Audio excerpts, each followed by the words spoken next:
자, 우리 르누아르, 그래서 르누아르 얘기하고 있는데요. 르누아르 좀 이 작품을 좀 많이 보다 보니까 제가 한 해 여기서 좀 많이 가는데 그래도 많이들 좋아들 하시고 또 우리가 많이 보는 거니까 평소에 이것저것에서 사실 많이 봅니다. 알고 나시면은요. 그래서 우리가 요 지난번에 요 얘기를 했었죠, 그죠? 요 정말 유명한 그림, 8살짜리 아이 그림. 근데 이 여성의 인생도 참 그죠? 뭐 파란만장했다 그런 유태인 가문, 그죠? 그래서 요 아이들 그 세 명 초상화를 이제 그려주는 어쨌든 그런 식으로 이제 르누아르가 나름 그 경제적인 여유를 찾게 된 거죠. 사실 그게 그죠? 이렇게 어쨌든 뭐 돈을 적게 받긴 했지만 계속 그런 그림 주문이 초상화가 주문이 들어오니까 그죠? 그래서 여기 자 이제 다시 이제 르누아르와 이제 친구들 얘기를 다시 가시겠습니다. 이제 그 살롱전 얘기하고 뭐 살롱전의 성공 여기 그죠? 살롱전 성공 그다음에 뭐 초상화 주문 받고 그런 얘기를 지난번에 했고요. 그래서 그렇게 성공한 이후에 르누아르는 이제 어느 정도 경제적으로 이제 안정이 되기 시작했죠. 나름 뭐 아주 뭐 부유한 건 아직은 뭐 부유한 뭐 이런 상태는 아니지만은 그래도 이제 나름 수입이 이제 생긴 겁니다. 계속 초상화 주문들이 들어오고 자기 그림도 이제 하나씩 팔리고 그래서 그러면서 요 시기에는 이제 성숙한 인상주의 스타일의 작품들을 아직은 인상주의 그죠? 인상주의적인 작품들 를 계속 그려나갔습니다. 그러니까 여기 보시면 아시겠지만 이 전형적인 인상주의 작품 아니겠어요, 그죠? 이렇게 물의 표현이나 이런 사람 얼굴은 잘 안 나타나는 그 모네식의 그죠? 모네가 그린 것처럼 사람 얼굴은 알아볼 수 없는 하지만 이 물에 비친 이런 그림자나 그러니까 이것도 근데 이제 그 인상주의적이라는 게 르누아르식 인상주의인 거예요. 모네랑은 좀 다르게 그죠? 그러니까 모네보다는 어떻게 보면은 그 모네가 더 진짜처럼 이렇게 표현했잖아요, 그죠? 물결을. 근데 르누아르는 자기 나름대로 여기 그 원칙이 자꾸 적용되고 있는 겁니다. 이제 그림을 좀 이제 보실 줄 아시겠어요, 그죠? 이게 색이 교차한다는 거, 그죠? 여기 지금 이 여성의 그죠? 이 흰색과 이 분홍색, 그죠? 드레스의 흰색과 분홍색 그리고 이제 배의 노란색, 이 수면과 배경에서 교차적으로 나타난다는 거예요. 이렇게 그죠? 이 물 그림자나 그죠? 그게 이제 르누아르가 우리 그 물랭드라 가레트에서 봤던 것처럼 그죠? 그 자신이 그 로코코 전통에서 배운 거죠. 그런 식으로 이 색을 그죠? 이게 단순히 그 분홍이 아닐 텐데 근데 여기도 분홍을 사용해서 그죠? 분홍빛 물 그림자와 이렇게 이제 이런 그 색깔. 뭐 더 말씀 안 드려도 대충 그 색의 그 배합을 어떻게 하는지 아시겠죠? 이게 르누아르식 그런 르누아르식 나름 로코코와 인상주의를 결합한 거라고 보시면 되겠습니다. 그런 식으로. 그래서 모네랑은 다르죠. 어쨌든 그죠? 그래서 어쨌든 이런 식으로 자신의 성숙한 인상주의 스타일의 작품들을 꾸준히 그려나갔고요. 아직은 계속 인상주의적인 스타일에 그래서 이런 것도 이제 전형적인 인상주의 스타일인 거죠. 그죠? 이거는 이제 녹색과 그죠? 노란색과 하얀색을 그죠? 그 세 가지 원색. 그러니까 한편으로도 이것도 원색주의예요. 그 기억나시죠? 그죠? 인상주의는 원색주의다. 색 물감을 섞어서 칠하는 게 아니라 그죠? 원색을 그냥 탁탁탁 칠해서 이것도 원색을 칠하는 거예요. 그죠? 노란색, 초록색, 그다음에 흰색 이렇게 그다음에 갈색 좀 포함해서 그죠? 원색주의의 그 거친 그죠? 그 짧고 끊으면서 굵은 붓질들을 느낄 수 있습니다. 그러니까 이제 그 원색주의의 굵은 붓질이 극단으로 나온 게 그 반 고흐 그림이에요. 그죠? 반 고흐는 말 그대로 진짜 막 두껍게 칠했어요. 막 그죠? 그래서 물감 값도 엄청 들었다 그래요. 다른 사람 한 3배, 4배 그죠? 반 고흐는 그게 진짜 두껍게 물감을 칠해버렸으니까 아예 그죠? 이제 어쨌든 이게 원색주의, 그죠? 원색주의적인 그런 원칙에 따른 인상주의 그림이다. 그래서 여기 이제 동생, 자기 친동생이고요. 그런 그림이고. 어쨌든 그래서 이렇게 나름 여유를 찾으면서 또 이제 친구들하고 이렇게 그 놀러 다니는 여기 멀리 사람도 보이네요, 그죠? 여기 있네요, 그죠? 자, 그래서 이런 여유를 또 찾는. 자, 이제 그런데 이제 요때 이제 그림, 풍경화라든지 이런 그림들이 있는데 요 중에 화제가 된 적이 있어요, 요게. 저는 이제 이 기억이 나는데, 이게 아마, 이제 뭐, 신문이나 이런 거, 뉴스나, 이게 얼마 안 된 일이거든요? 한 10년 전에, 벌써 한 15년 됐구나, 벌써. 그죠? 10년 됐나? 그죠? 2012년 뭐 이때 막 화제가 됐던 그림이니까. 그러니까 이게, 대충, 좀 이따 다시 보시겠지만, 그 벼룩시장에서 그림을 샀는데, 이게 르누아르 그림이었다!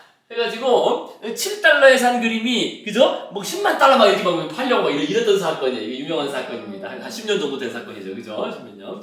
그래서 이게 어떻게 된 일이냐? 이게 르누아르가 그린 그림인데 요게 아주 작아요, 사실. 14 곱하기 24니까 매만한 거죠, 그죠? 만한 거, 작은 그런 그림.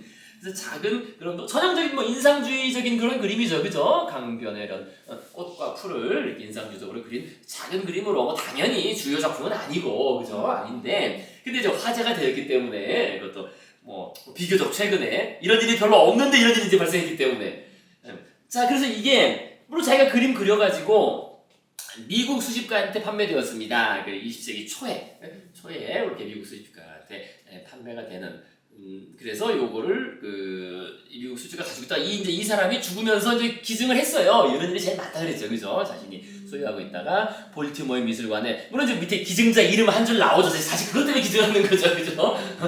기증자 누구 이름 나오고 이제 볼티모어 미술관에 영원히 이제 소장되는. 그래서 기증을 했는데. 그래서 미국의 르누아르 그림이 좀 많습니다. 이따가 얘기 나오겠지만요. 미국 미술관에 르누아르 그림이 많아요. 그런데 이게 1951년에 이때는 이제 허술을 하잖아요. 그래서 그러니까 전시회 중에 도난당했어요. 그러니까 전시회는 다 그림을 꺼내놓잖아요. 꺼내가지고 이렇게 직접 또 직급하고는 좀 다르게 그죠? 직접 진짜 말고도 직접 다 볼 수 있게 바로 앞에서 이렇게 그죠? 그렇게 했는데 이 그림이 작잖아요. 그죠? 작으니까 이게 도난당한 거예요. 전시회에서 51년도에 도난당하면 이제 행방을 모르게 되는 거죠.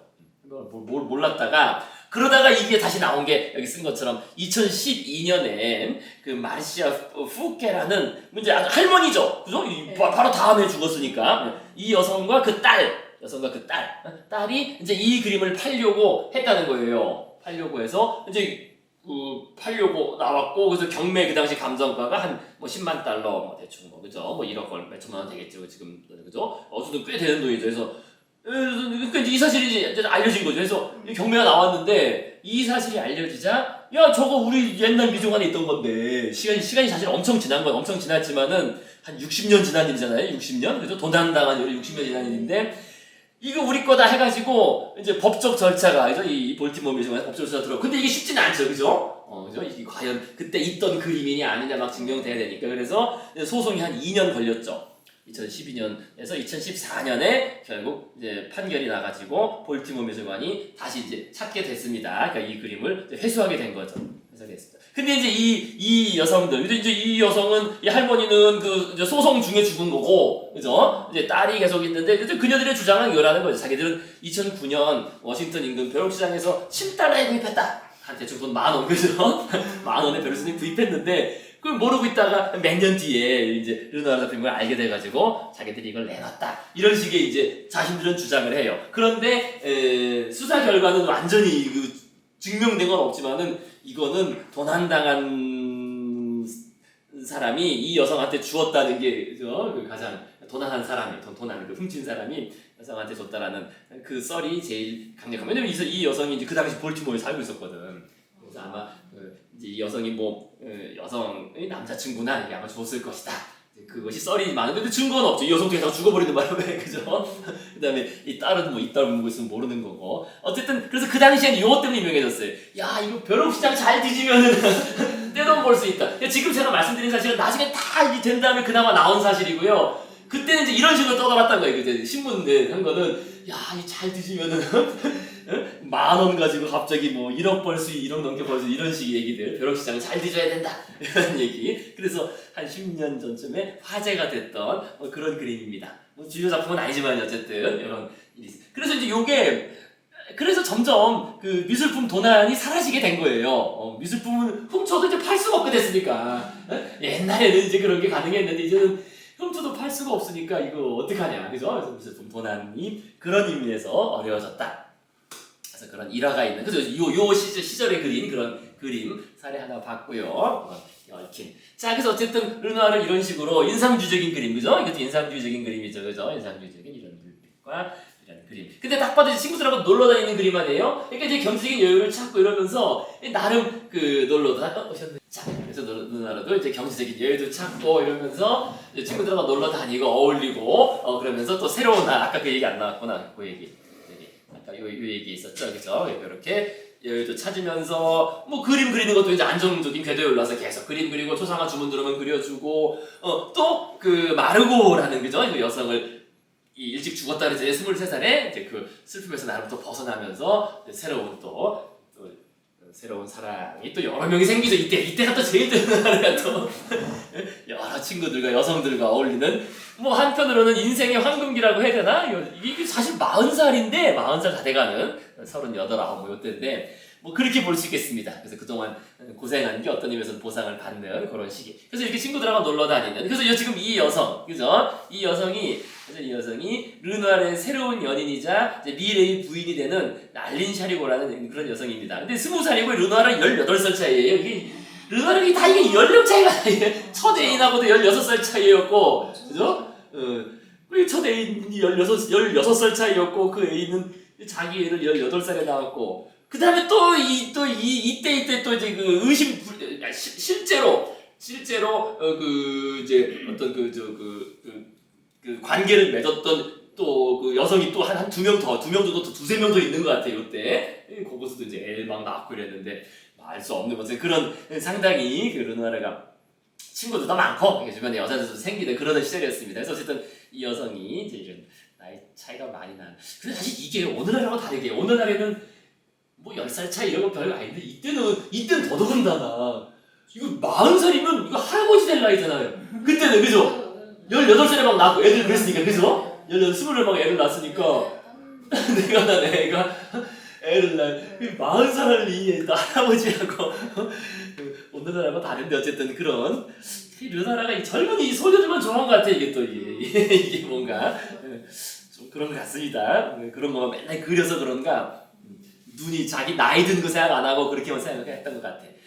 자, 그래서 이렇게 이제 여기 이제 샤투의 벤노르이랭이라고 되어 있습니다. 샤투라는 이 이제 프랑스 지명인데요. 제가 잠깐 써놨습니다. 오늘날에도 이제 유명하기 때문에 그러니까 우리가 왜 그때 프랑스 파리가 있으면은 파리에 이런 것들이 있고 이제 센 강이 이렇게 부비쳐서 흘러나가는데 여기에 그 아르정뚜에유 그죠? 아르정뚜에유라고 그래서 여기 그 모네가 살았던 지역이라고 말씀드려요. 그래서 여기도 이제 그 인상주의의 성지 중에 하나고요. 그 다음에 이 샤토도 나름 그 인상주의의 성지예요. 요 건물. 여기 가면 르누아르 이런 그림만 있습니다. 여기 르누아르가 여기서 그림을 많이 그렸거든요.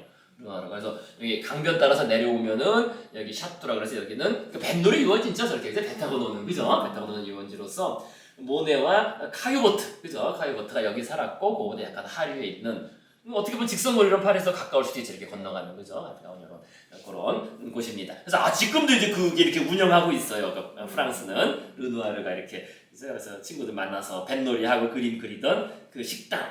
그래서 식당이 이제 메종 푸르네즈 그죠? 메종 푸르네즈라는 그런 식당.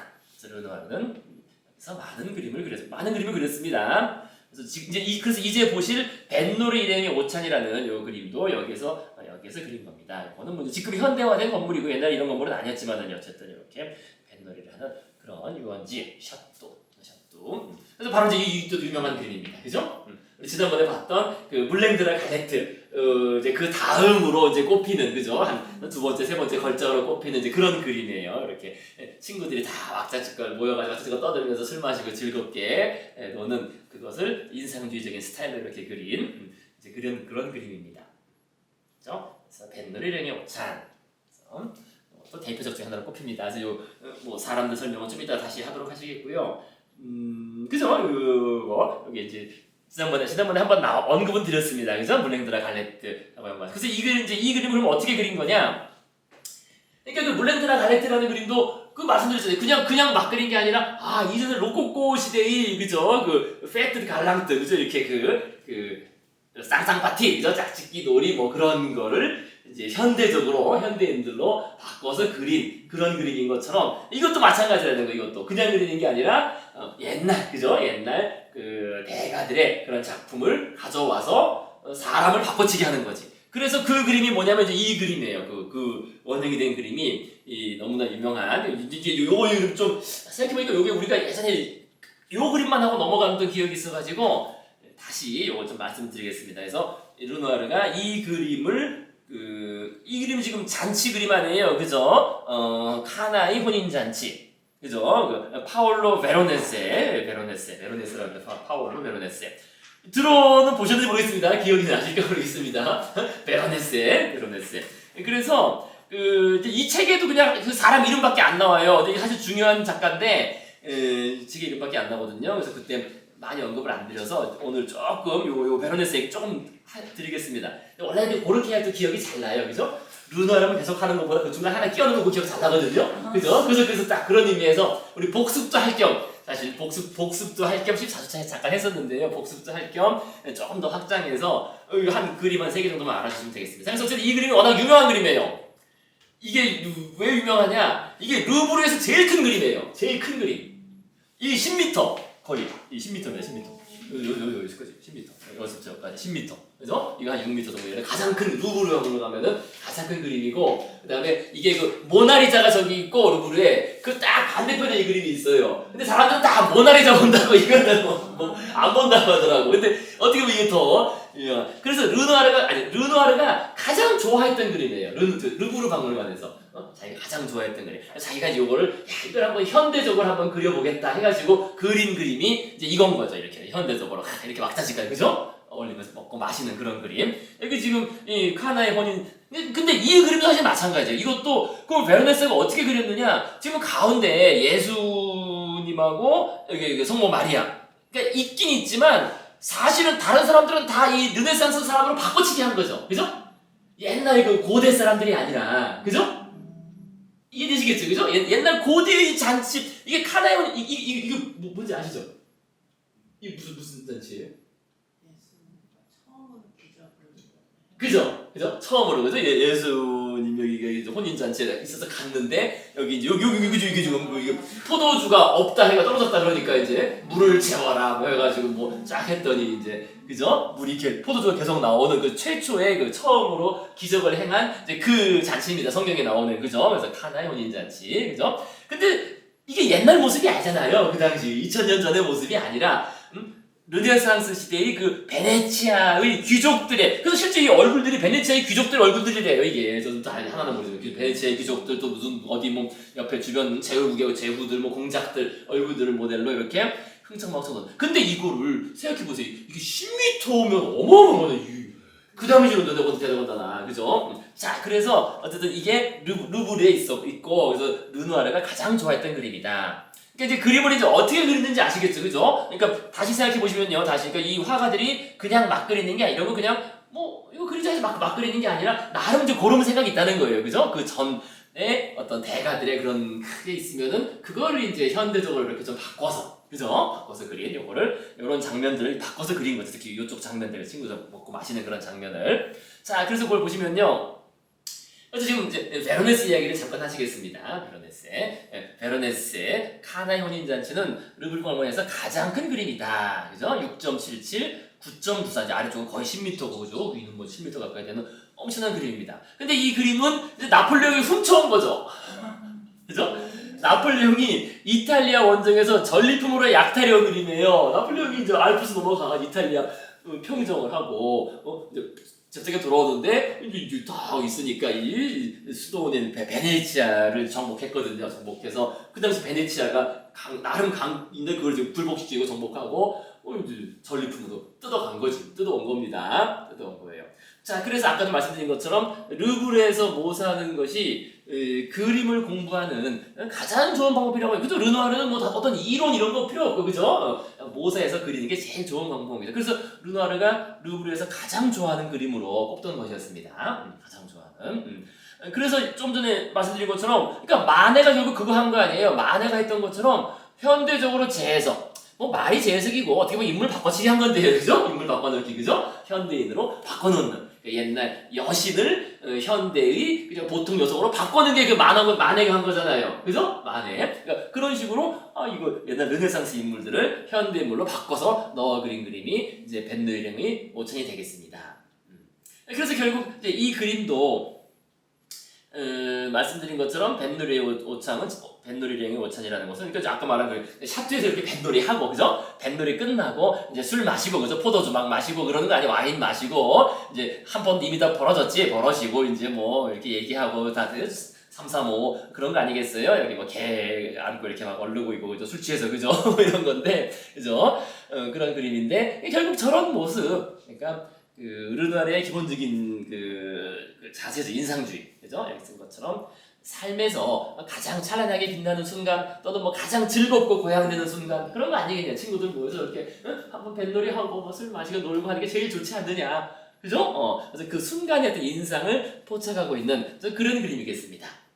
그래서 우리가 그때도 말씀드린 것처럼요, 물랭드라 갈레트 할 때 말씀드린 것처럼 과학적으로 확인된 결과 좋아하는 사람들과 그죠? 맛있는 음식을 먹으면서 어울릴 때, 그러면서 서로 우위를 다지고 연결을 확인하고 이럴 때 우리 뇌는 뭐 최고로 고양되죠, 그죠? 뭐 정신없이 막 떠들고 신나고 재밌잖아요. 뭐 그거지 뭐, 그죠? 그런 장면을 그냥 딱 포착해서 그린 그림이다 라는 게 일단 밴드리링의 오찬의 뭐 그런 그 핵심적인 그 포인트가 되겠습니다.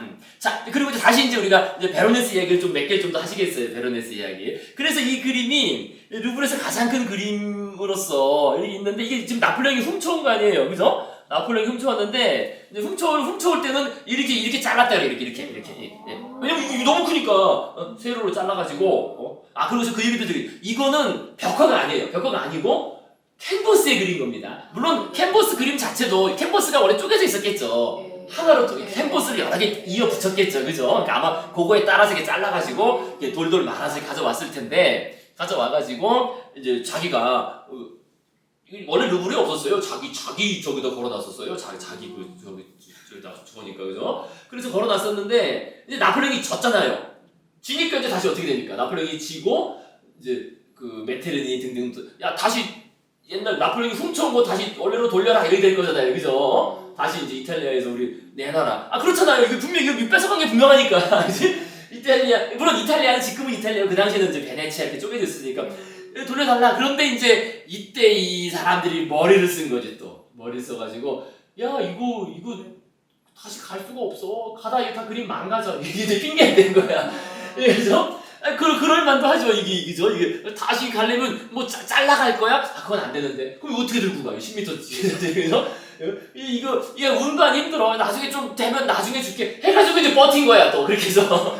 그래서 결국 이게 아직까지 남아있게 된 거예요 이게. 그래서 약탈된 걸 누구나 다 알고 했는데 이것도 사실 이탈리아 정부도 그렇지. 이게 어떻게 보면 이탈리아 정부도 소유권이 없다고 할 수도 있어요. 자기들이 저건 건 이탈리아 정부는 나중에 뭐 만들어진 거니까. 그래서 이게 좀 그 소유가 묘하게 됐고 어쨌든 오늘날에는 그죠? 그냥 뭉개고 앉아가지고 그죠? 뭉개고 앉아서 얘네가 그냥 뺏어 와가지고 가지고 계속 있는 겁니다. 루브르에 계속 있는 거예요. 수도원에 임대료라도 내야 되는 거예요. 그러니까 이거 뭐라도 내야 되는데 뭐 이거 없습니다. 그냥 찾아보니까 뭉개고 있더라고요. 그거 좀 분쟁도 그때 좀 분쟁이 있었던 건데 이제 운반하기가 어려워서 그랬다. 거고. 근데 또 막상 2차 세계대전 때는 나치가 약탈할까봐 또 돌돌 말았대요. 돌돌 말아가지고 또 숨겼대요. 숨겼더라고요. 돌돌 말아서. 그러니까 이제 좀 웃긴데 어쨌든 그런 사연이 있는 그림입니다. 그런데 이 그림이 지금 말씀드린 것처럼 캔버스에 그려진 거로는 뭐 제일 크다고 볼 수 있어요 한편으로는. 그러니까 그 얘기 먼저 합시다. 그럼 제일 큰 그림이 뭐냐 우리가 세상에서 제일 큰 그림. 요거 우리 했었는데 기억이 다 안 나시죠, 그죠? 당연히 기억이 안 나는데. 그 세상에서 그려진 제일 큰 그림이 뭐냐 했을 때 사실 벽화가 있죠, 벽화 그죠? 벽화 뭐 최후의 심판 이런 거 당연히 훨씬 크죠, 그죠? 그죠? 근데 일단 벽화 빼고, 그죠? 벽화는 워낙 또 많고, 그다음에 또 최근에 그린 벽화들, 뭐 멕시코 시티에 있는 벽화 이런 것도 엄청나요, 큽니다. 근데 그런 것도 최근에 그려진 또 벽화 이런 거는 일단 빼고, 지금 우리가 말 그대로 수족 회화니까 캔버스에 그려진 거로 가장 큰 게 어떤 그림이 가장 크냐? 근데 이거는 또 최근 건 빼야지. 요즘이야 마음만 먹으면 다 그저 과학 기술이 발전했으니까요, 그죠? 그러니까 20세기 이후에는 뭐 과학 기술이 발전했으니까 마음만 먹으면 뭐 계속 그릴 수 있지. 그래서 이거 찾다 보니까 하다 보니까 바로 나오더라고. 밑에 막 그게 먼저 나오던데 이제까지 제일 큰 그림이 농구장 4개만한 그림이 있었대. 한 10년 전, 20년 전에 그린 농구장 한 작가가 그린 건데 물론 그림이 여러 쪼가리죠. 그래서 전 세계 아동을 돕겠다 해가지고 그죠? 이제 그림이더라고요. 그래서 70m에 팔았다 그러는데 기부된 거지 일종의. 근데 그게 요즘엔 뭐 누구나 그릴 수 있는 거잖아요, 그죠? 농구장 4개건 100개건 그리려면 그리는 거지. 그러니까 이제 20세기 이후는 의미가 없고, 그죠? 의미가 없고 이제 큰 그림에서 이제 결국 옛날 그림, 그죠? 19세기 이전 옛날 그림으로 벽화가 아닌 거. 그다음에 캔버스에 그린 거로 가장 큰 게 뭐냐면 이거예요. 이게 벽화가 아닙니다. 캔버스에 그린 겁니다. 캔버스에. 그러니까 캔버스에 그려서 벽에 붙인 거지. 그래서 틴토레토는 바로 지금 뭡니까 베네치아, 그죠? 베네치아고 베로네스 후배예요. 베로네스 후배인데 틴토레토가 그린 이때 이제 그것도 그때 말씀드렸는데, 그러니까 여기 제가 썼잖아요. 후기 르네상스라고. 그러니까 르네상스가 전기 르네상스를 주도한 지역이 어딥니까? 피렌체, 로마 이런 데죠, 그죠? 그죠? 피렌체, 로마 이런 데고, 근데 피렌체, 로마가 이게 망하잖아요. 이게 종교 개혁하고 막 로마가 점령당하고 그래서 이게 망합니다. 근데 망한 다음에 르네상스 후기를 주도했던 그 도시 국가가 그게 베네치아예요. 왜냐면 베네치아는 이 해상, 그죠? 해상 그 상업을 지중해 상업을 지배하면서 베네치아가 그 요거죠. 16세기 후반에 그 대항해 시대, 그 바로 직전에 엄청난 그 부를 거머줘요. 이 동방무역, 시중의 동방무역을 통해서. 그래서 베네치아가 뭡니까, 키프로스도 소유하고 있었고, 그죠? 엄청나요. 그래서 이때 베네치아의 부가 넘쳐났기 때문에 이렇게 큰 그림들을 막 주문해서 막 그린 겁니다. 그래서 그 주요한 작품이나 건물들은 다 그 시절에 세워진 거예요. 그 16세기 후반에 베네치아가 제일 잘 나갈 때 세워지. 오늘날 베네치아 많이들 여행들 가시잖아요, 그죠? 그때 겁니다, 그때 거. 그러니까 이 그림도 그때 거지. 이렇게 잘 나갈 때니까 총독, 그죠? 베네치아 총독 공관에 이렇게 큰 그림을 주문해서 그린 겁니다. 그래서 이게 여기 쓴 것처럼. 그러니까 20세기 이전에 그려진 가장 큰 캔버스의 그림입니다. 22.6m예요, 그죠? 높이는 9m, 그죠? 괄호는 22.6m, 그죠? 이게 22.6m. 그래서 이거는 파라다이스, 그죠? 지금 이태리 가셨죠, 그죠? 이태리가 일 파라디소, 그죠? 일 파라디소, 그죠? 이 뭡니까 시네마 천국 거기 나오잖아요, 그죠? 일 파라디소 드 시네마 되나 그렇게 돼서, 그죠? 이탈리아로, 그죠?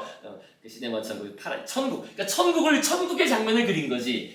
근데 천국은 천국의 특징이 하나 있죠. 지루하다는 거죠, 그죠? 천국은 지옥은 할 일이 많아, 막 불로 지지고 뭐 이런 게 많은데 천국은 할 일이 없어가지고 천국이 별로 할 일이 없어요. 그냥 와 이런 거밖에 없어요. 찌뿌하게 누워있죠.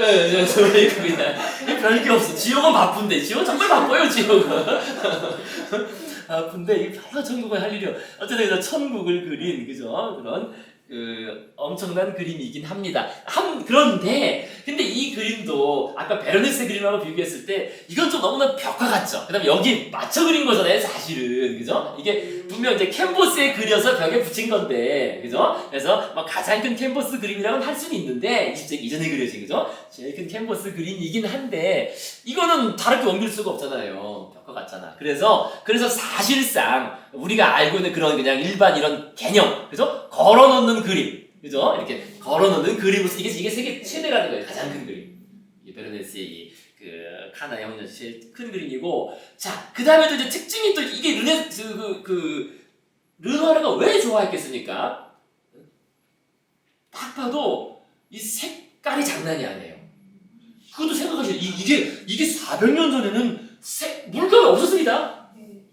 그죠? 물감을 마음대로 칠할 수가 없어요. 색채라는 게 색을 마음대로 구할 수가 없어요. 색이 다양한 색을. 근데 아주 다양한 걸 선명하잖아요. 그죠? 이거 대단한 거, 이게 엄청난 거, 이거 자체가 이 다양한 색을 선명하게 이렇게 다 그린다는 것 자체가 정말 있는 색이란 색은 다 쓴 거죠, 말 그대로. 그 당시에 쓸 수 있는 색은 다 쓴 거예요. 그러니까 대단한 겁니다. 그래서 르누아르가 좋아했다는 거야, 색채. 그래서 실제로 이 사람의 베르네스의 그 별명도 색채의, 그죠? 색채의 대가라고 그렇게 불렸습니다. 여기 쓴 것처럼 최고의 색채와 그렇게 여겨졌어요. 최고의 색채와. 그래서 베르네스는 후기 이탈리아 르네상스를 주도한 베네치아에서 정말 최고의 색채. 이것도 보세요, 그림이. 또 색채잖아요, 그죠? 색채들이 대단하죠, 그죠? 요 그림도. 그래서 최고의 색채라고 하는 장면이 여겨졌고, 그래서 베네치아가 말 그대로 전성기, 아마 이제 그게 역사상 최고의 전성기였지. 그런 때가 있죠, 그죠? 네덜란드도 한때 그죠? 한 50년, 60년 아주 전성시대가 있었고 세계를 주름잡던, 요거는 베네치아도 한 50년 정도 유럽을 주름잡던 그 전성시대. 이제 그러고 다시 돌아오지 않는 건데요. 어쨌든 그 베네치아 그 시대를 대표하는 화가가 3명이라고 보시면 돼요. 그러니까 티치아노, 들어는 보셨을 겁니다. 우리가 그때 봤을 거. 티치아노, 그다음에 베로네세, 그다음에 틴토레토. 지금 좀 요 그림 그죠? 틴토레토는 매너리즘으로도 분류되는데 어쨌든 그렇게 3명 정도 기억하시면 되겠습니다. 그래서 이 사람들의 특징은 아주 화려하고 색채 중심의 그런 그림입니다. 그래서 베로네세. 그래서 베로네스의 그림을 뭐 물론 당연히 많이 있지만은요, 이 크게 세 개만 딱 보시면 돼요. 그래서 그림들이 다 크고 그 당시 요 그림하고 아까 그 그림하고 이 그림하고 요 그림 세 개 정도만 딱 알아도 야, 이 어디 가서 이 베로네세 정도 얘기하면은 말 그대로 미술 좀 배우게 되는 거죠. 베로네세. 베로네세. 그래서 이제 이 그림 얘기 먼저 하시면요, 이 그림도 똑같아요. 이게 아까 말씀드린 것처럼 사람 바꿔치기 한 거예요. 옛날 고대 2000년 전의 장면을 가져다가 사람을 그 당시 자기들 사람들로 채우는 거예요. 그죠? 그 베네치아 사람들이나 주변 사람들로. 그래서 이 그림은 제목이 그 레위 집안의 잔치라고 되어 있습니다. 이것도 성경에 나오죠. 레위 사람들 뭐 해가지고 무슨 레위? 아, 지파는 있는. 예? 그 12지파 중에. 예, 그죠. 12지파, 레위파 뭐 이런 거 있잖아요. 그죠?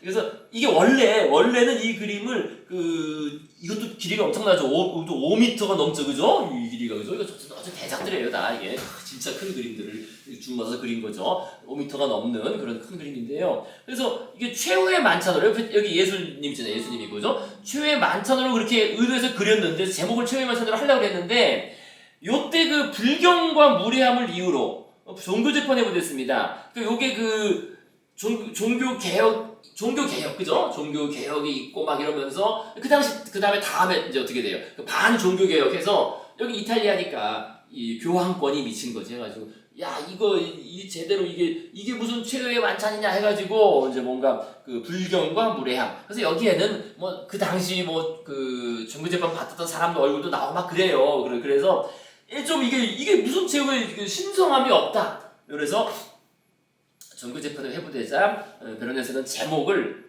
이거는 레위 집안의 잔치라고 제목만 바꿔요. 그림을 그대로 두고 제목만 바꿔가지고 처벌을 모면합니다. 물론 이제 이게 사실 겁주려고 한 종교 재판이고 뭐 실제로 처벌한다기보다는 그 교황 청이 자신의 힘을 과시하려고 한 것뿐인 거지. 베네치아 자체가 이미 세속화가 됐잖아요. 세속화가 돼가지고 자기 귀족들은 이런 그림 걸어놓고 자랑하려고 하고 그런 세속화가 된 거기 때문에 뭐 실제로 처벌 있을 일은 없었지만 어쨌든 종교협판에 들어가긴 들어갔어요. 이게 남아있어요. 그래서 레위 집안의 잔치. 그래서 레위 집안의 잔치 요거는 저도 뭐 이제 당연히 이제 성당에서 교회를 안 다니니까 모르지만 요거는 이제 그죠? 찾아보니까 그렇게 돼 있더라고요. 뭐 레위 사람이 뭐 예수님을 불렀다며요.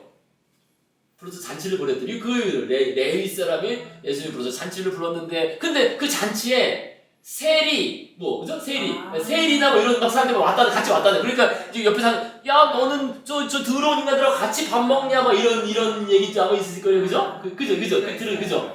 저런 뭐 더러운 뭐 세리 돈 거둔 세리가 그 당시에 그죠? 세금 뜯는 사람은 악명 못 봤으니까 저런 더러운 사람들 어찌 같이 밥을 먹냐? 그랬더니 예수님이 내가 뭐 믿음 하는데 그게 뭐가 문제냐 그런 거 얘기 그죠? 세리가 어떻고 잘 모르겠습니다. 어쨌든 저는. 근데 이게 그러니까 왜 최후의 만찬으로 의도된 거냐? 요게 유다예요. 유다. 지금 예수가 유다한테 직접 말하는 거야. 누군가 한 명 배반할 거다. 이거 그죠? 요게 유다. 이 빨간색 유다. 긴장해서 보는 거 요겁니다. 여기 있잖아요. 그죠? 여기 유다. 옆에 이렇게 쳐다보고 있고 뭐 베드로 이런 그죠? 이게 베드로인가? 그죠? 이렇게 해서 원래 최후의 만찬으로 이렇게 의도된 건데 이제 이런 일 때문에 제목을 레위 집안으로 바꿔서. 근데 어쨌든 배경은 이게 바로 그거잖아요. 아까 말씀드린 대로 그죠? 예수님 빼고 나면 나머지는 다 그냥 그 당시 베네치아 이 귀족들하고 흥청망청 술 마시고 여기 뭐 다른 뭐 독일 군인들이 뭐 있고 막 그렇다고 하더라고요. 그래서 이게 그림이 너무 이상하다 그랬다는 겁니다. 그래서 어쨌든 엄청난 대작이죠. 그죠? 5m가 넘는 이런 그림입니다. 자, 베로네스의 레위 집안의 잔치. 자, 그래서 이제 베로네스 그림은 세 가지만 기억하시면 돼요. 세 가지. 요거 이제 하나 또 기억하시면 돼요. 요거는 보시지 않아 싶어요. 이게 세계사책이나 강의 많이 좀 세계사 할 때 많이 나오는데 알렉산드로스 하면 이 그림이 알렉산드로스 사진이 없으니까 이 그림이 보통 많이 나와요. 이거 아니면은 그 로마 벽화가 폼페이 벽화가 나온다든지 보통 요게는 둘 중에 하나가 나오는데 보통 그죠? 여기 이제 알렉산드로스 대왕입니다. 알렉산드로스 대왕. 그래서 세계사책에 많이 나오는 그런 그림인데 이것도 베로네스가 그린 그림이에요. 이것도 딱 보시면요 색채가 진짜 장난이 아닌 거예요. 이게 그죠? 400년 전을 생각하셔야 됩니다. 이 물감이 자유롭게 없던 시절 그죠? 그 전에 그때 그림 그림으로써 대단해요. 색채의 어떤 대비어 이런 효과들이 그죠? 그래서 요 그림은 베로네스가 그린 알렉산드로스 대왕 앞의 다리우스 3세. 그러니까 페르시아를 정복하고 이제 결국 세계를 정복으로 나가잖아요. 알렉산드로스 대왕이. 그래서 페르시아를 정복하고 그 이제 다리우스 3세가 져가지고 지금 다리우스 3세의 그 부인하고 이제 자녀들하고 이렇게 아래서 머리를 조아리면서. 근데 이제 이게 이 다리우스 3세의 그 부인이 알렉산드로스 대왕을 못 알아보고 그 친구한테 먼저 절을 한 거예요. 잘못했어 용서해달라고. 그랬더니 알렉산드로스가 그러면 이제 엄청 자기를 못 알아본 거니까 이게 이제 그 혼날 일 아니에요. 근데 알렉산드로스 대왕이 자비를 베풀었다는 겁니다. 그럴 수 있다 해가지고 해서 이 다리우스 3세 가족을 이렇게 맞이하는. 근데 이 그림도 이것도 엄청나잖아요. 거의 이제 2m 넘는 커다란 그림 아니에요. 그래서 원숭이도 있고 이렇게 있네요. 그죠? 근데 커다란 그림인데. 요거는 이제 영국에서 소장하고 있어요. 영국에서. 그러니까 아까 뭡니까 그죠? 이 그림은 이제 뭡니까 나폴레옹이 훔쳐온 거고, 그죠? 이거 나폴레옹이 약탈해온 거고, 이 그림은 영국에서 돈 주고 산 거예요. 영국에서 그 당시 큰 돈 주고 산 겁니다. 직접 산 건데, 그러니까 산 이유가 있지. 그런 것도 이제 알아두시면 딱 되는 거예요. 뭐냐면은 영국 정부가 이게 대영 제국이 지향하는 바, 그 당시 대영 제국 여기 1890년에 60년에 샀다고 나오더라고요. 그러니까 요 19세기 전에 빅토리아 여왕 시대. 그러니까 이때 대영 제국이 막 뻗어나갈 때 아니에요. 근데 알렉산드로스 대왕이 한 일이 뭡니까? 세계 정복한 거잖아요. 알렉산드로스 대왕이 최초의 세계 정복자. 그죠? 그러니까 대영 제국도 지금 크게 해가 뜨지 않은 나라에서 세계를 정복했고, 그죠? 세계를 정복했고, 그 다음에 어떻게 돼? 전 세계는 대영 제국 앞에 이렇게 복종을 해라, 그죠? 복종하는 딱 모습이고, 그러면 우리가 다 이렇게 너그럽게 다 받아들여준다라고 해가지고 이게 구입한 거 이게 다 이 이유를 아시면 재밌죠. 그래서 이게 영국에 있거든. 영국 그 내셔널 갤러리 제일 큰 영국 국립 그 미술관에 딱 이게. 거기서 가장 큰 그림일 겁니다. 여기 딱 걸려있거든요. 영국에. 근데 이걸 보시면은 프랑스에는 나폴레옹이 훔쳐온 게 있고 영국에는 자기들이 자랑하려고 자기들 대영 제국의 그 위상을 자랑하려고. 근데 그 그림이 바로 베로네스의 그림이라는 거예요. 이게 워낙 대작이기 때문에 이게 베로네스가. 그래서 그림이 많지는 않지만은요. 그렇게 아주 말 그대로 영국과 프랑스의 간판 박물관에 들어가 있는 간판 그림이 되고 있습니다. 그래서요, 오늘 베로네스 그림, 3점, 그죠? 그래서 이렇게, 지금 르누아르 얘기 쫙 했지만은요, 거기서 잠깐 끼워내면 좀 기억이 더 잘 나시겠죠? 그죠? 그래서 베로네스 그림, 3점만 아시면 돼요. 나머지도 각종 무슨 성화들도 있고 많이 있는데요. 그렇게, 3점, 그죠? 카나의 혼인장치, 루브르에 있는 거 가장 큰 그림, 그 다음에 이거는 영국에 있는, 그죠? 영국. 알렉산드로스 대왕 앞에 있는 다리우스 3세, 그 다음에 레위 집안의 잔치, 그죠? 최후의 만찬 같은 그런 그림. 이렇게 3개만 보시면 되겠습니다. 자, 그리고 다시 이제 우리 르누아르 얘기로 다시 돌아가시겠습니다. 그래서 르누아르 인상주의, 지금 우리가 르누아르의 이 뱃놀이 일행의 오찬을 이제 보고 있잖아요. 그래서 아까도 말씀드린 것처럼 요거는 이 그림을 카나의 혼인잔치를 요거를 이제 현대적으로 이렇게 사람을 바꿔줘서 그런 그림이다. 자, 그래서 이제 요 사람들 얘기 잠깐 하고 이제 또 넘어가시겠습니다. 그래서 요 그림, 그죠? 아까 이거구나 바로 여기, 그죠? 그죠? 뱃놀이 일행, 그죠? 뱃놀이 끝내고 모여서 이제 술 먹는 이런 그림들이 인물들이 누구냐? 근데 인물들이 이제 요걸 알면은 그 당시에 다른 그림들까지 다 연결돼서 알 수 있어요. 저 사람이구나, 그죠? 그러니까 근데 먼저 여러분 딱 보실 때 이 그림을 딱 봤을 때 이제 뱃놀이 끝나고 이제 술 먹고 이렇게 노는 건데. 뭔가 그 주인과 같은 사람이 있죠. 좀 뭔가 좀 편해 보이는 사람, 싹 봐도, 그죠? 그죠? 아무래도 옷을 좀 벗고 있는 사람들, 그죠? 그죠? 아무래도 벌써, 그죠? 뭔가 좀 편안하게 자기 집처럼 말 그대로, 그죠? 옷 딱 벗고 이렇게 있는 사람, 이게 딱 이제 여기 딱 2명이 보이잖아요, 벌써. 다른 사람들은 뭐 이렇게 다 옷을 나름 갖추고 입고 있는데, 이 둘은 그냥 옷 벗고, 그냥 거의 뭐 속옷 차림으로 딱 뱃놀이 옷 차림이죠, 그죠? 여기 딱 있어요. 이게 왜 이렇게 씁니까? 당연히 이 사람은 그 주인이에요, 주인. 그죠? 레스토랑 푸르네즈, 그죠? 유원지, 식당의 주인의 아들. 주인이 아들이니까 실제 운영을 하는 거죠, 그죠? 일하는 거지. 그래서 주인의 아들이니까 당연히 이렇게 이제 딱 자기 집처럼 있는 거고. 그 다음에 이제 이 부유한 친구, 직업이 그냥 부유함이에요, 직업이. 직업이 부유한. 이 부유한 친구 카이버트. 그러니까 이게 왜 여기 맞겠습니까? 르누아르는 돈이 없잖아요. 르누아르가 여기 맞겠어요, 이렇게 그 당시 이게 유원지에. 이 카이보트가 아까 보셨던 것처럼 카이보트 지구 그 근처고 맨날 놀러 왔을 거 아니에요 근처에 그죠? 자기 집에서 카이보트 일이 그죠? 그러니까 레저가 직업인데 노는 게 그죠? 그러니까 사는 게 레저인데 한마디로 그죠? 레저 클래스 해가지고 한마디가 그죠? 카이보트 여기서 맨날 요트 만들고 요트 타고 왔다 갔다 여기서 놀다가 여기 식당 가서 먹고 그러니까 카이보트가 여기 살았다 했잖아요 모네 집 근처에 그죠? 그러니까 카이보트는 그 돈 많은 그러니까 이제 카이보트가 잘 아는 식당인 거죠 그죠? 르누아르가 뭐 알았겠어요 말 그대로 르누아르는 노동자 출신인데 그러니까 카이보트가 저렇게 고급 그런 식당 알고 그러니까 카이보트가 르누아르를 부른 거지 야 뭐 친구들 오라 그래라 그러면 야 근데 뭐 애들 말로 여자애들도 몇 명 데려갈까? 한번 다 데려와가지고 그죠? 다 데려와가지고 한 번에 이렇게 있는 여자애들 막 긁어 오고 그래서 자기 친구들 다 데려와서 뭐 카이보트가 돈 내고 막 이러겠죠. 그래서 같이 먹고 노는. 그러니까 아무래도 편안하죠. 딱 봐도 그죠? 앉은 자세도 딱 그죠? 자기 멋대로 마치 자기 집 드나들듯이 그죠? 그죠? 의자 뒤집어 앉았잖아요. 그죠? 그래서 이미 술도 많이 먹어가지고 하고 있고 그죠? 이제 옆에 이제 젊은 여성이 또 관심을 보이잖아요. 그러니까 막 또 떠들고 그죠? 이렇게. 근데 이 여성이 누구냐? 이게 요 그림 나왔던 여성이에요. 이거 기억나시죠? 그죠? 고양이 안고 있는 그림, 그죠? 고양이 안고 잠든 그 목마르 뜨에 있는 꽃가게에서 일하는 그런 여성. 이제 뭐 다 친구들 불러오라니까 주변에 아는 여자들만 다 불러온 거죠. 그러면 다들 모일 거 아니에요, 그죠? 서로 이런저런 만남도 되는 거니까. 그래서 여성도 와서 이 여성이 이 여성입니다, 그죠? 그리고 이제 알아볼 수 있는 거예요, 그렇게. 이 여성이구나. 그 다음에 이 뒤에서 이렇게 약간 요런 거는 이게 관심들이 많죠, 남자들이 근데 꽤, 그죠? 인기가 어쨌든 좋았어요, 그죠? 나름 좋았던 이 잔느 사마리 그죠? 요 기억나시죠 그죠? 요 여성도 초상화가 많이 그려졌잖아요. 그래서 요 여성이 이제 요 여성입니다. 자 그 다음에 이제 요 여성은 뭐 그 르누아르의 새로운 연인이 되는 알린 샤르고 이제 그 당시 22살에 이렇게 그죠? 예쁘게 입고 와서 자기 여자친구가 되는 그 여성이고요. 그 다음에 이제 요건 이제 그 주인 딸이고, 요 여성, 요 좀 기억할 필요가 있죠. 요게 이제 그 엘렌 앙드레라는 여성이에요. 여배우인데요. 이 여성입니다. 이 유명한 작품은 이게 에드가 드가의, 그죠? 가장 유명한 작품. 그죠?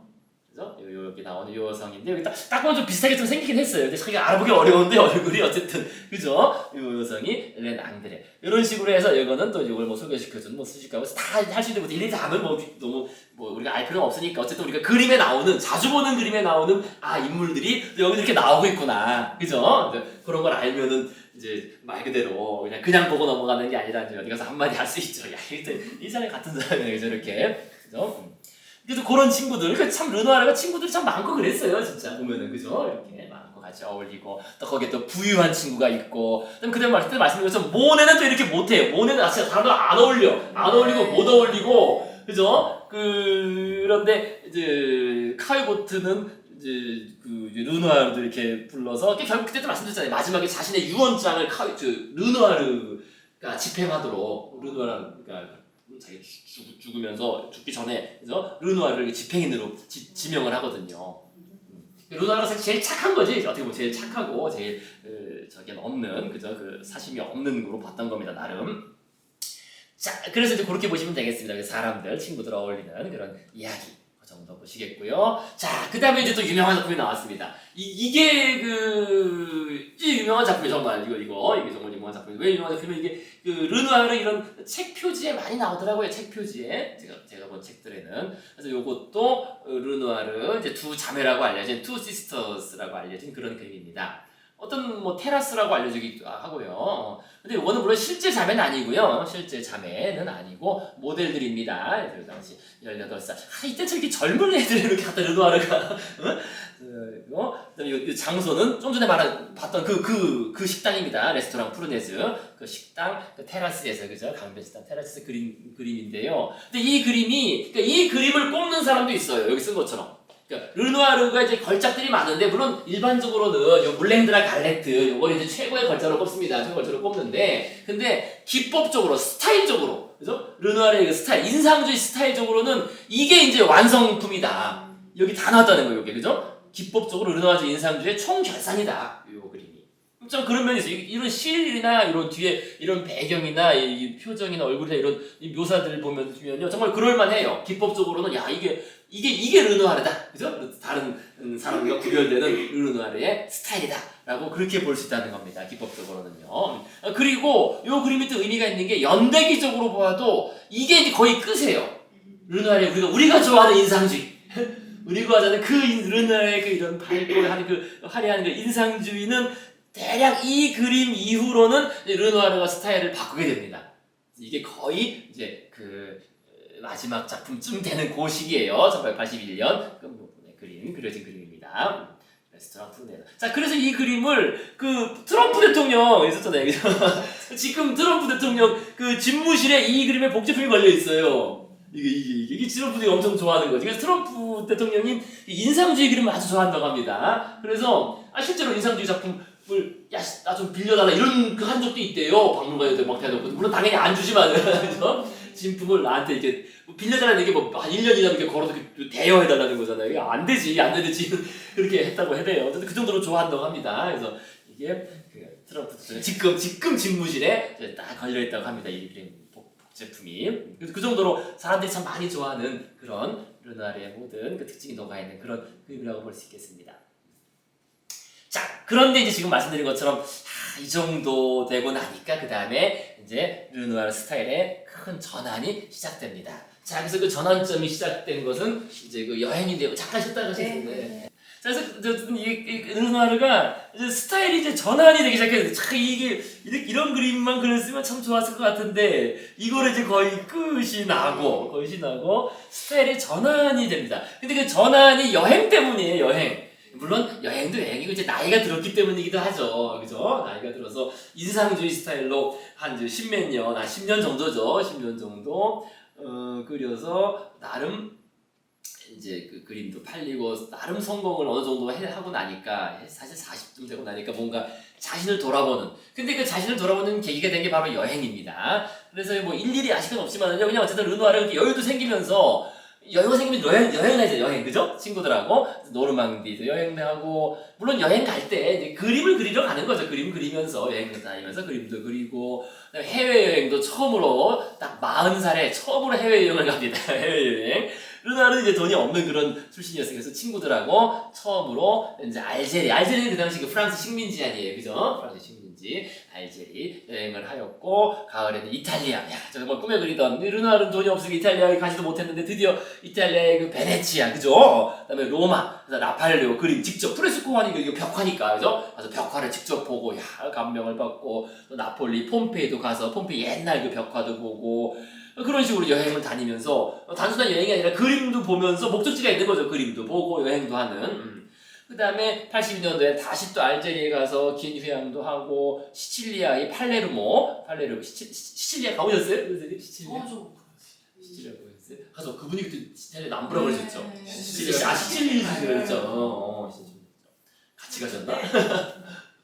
친구니까 같이 가죠. 그때 르누아르 기차 타고 다녔나 보고. 그 시절에. 그렇죠. 이 시절에는 기차가 있을 때죠. 기차도 있고, 물론 이런 데는 배를 타고 다녔죠. 좀 알제리에서 배를 타고 기차가 있었던 기차가 있던 시절인데, 기차가 증기계. 요 때가 86년인가 그때가 그 80일간의 세계 일주. 그 소설에 나오던 때예요. 그러니까 80일간의 세계 일주라는 거는 증기 기차하고 증기 기관선만 타고 80일 동안 세계 일주하는 거니까 80년대 나왔습니다. 맞아요. 1880년대. 그러니까 그때 막 다 뚫리고 이러는 때죠. 그러니까 이제 말 그대로 붐이 일었던 거죠. 그런 게 있으니까 또 막 사람들이 막 돈 많이 쓰면서 나가려고 그랬겠지, 그죠? 해외로 나가고 여행 다니는, 그죠? 그래서 이제 시칠리아 팔레르모에서 그 작곡가 리하르트 바그너를 또 좋아했대요. 또 엄청 바그너 음악을. 프랑스에서도 바그너 음악이 꽤 인기가 있었는데, 많이 인기가 있었거든요.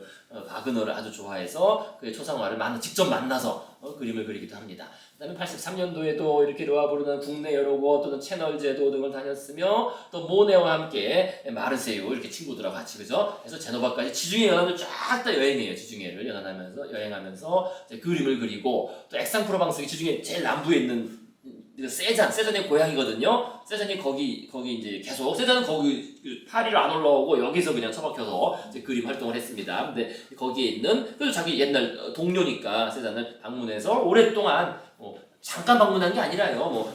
한 두세 달 정도 같이 이렇게, 그죠? 세잔 집에 같이 머물면서, 그죠? 근데 이때 또 세잔의 영향을 받아요. 그게 바로 뒤에 나옵니다.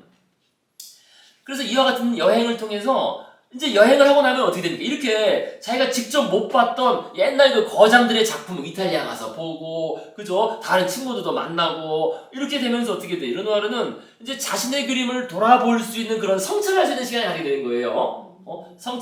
깊이 있게 성찰하면서 그 결과 자신의 스타일의 전격적인 변화와 전환을 시도하게 됩니다. 이제 그게 이제 이른바 불모의 시대 또는 메마른 시대의 시작이라 그래서 요 때부터 대충 아까 그 그림 그려진 그 시기부터 해서 요 전후로 이제 이게 스타일을 완전히 바꾸려고 시도를 합니다. 자, 그래서 그 이유는 여러 가지가 있는데요. 이제 먼저 좀 전에 바그너 얘기 나왔으니까 바그너 얘기 잠깐 하시고, 이거 바그너 이거 그린 초상화예요.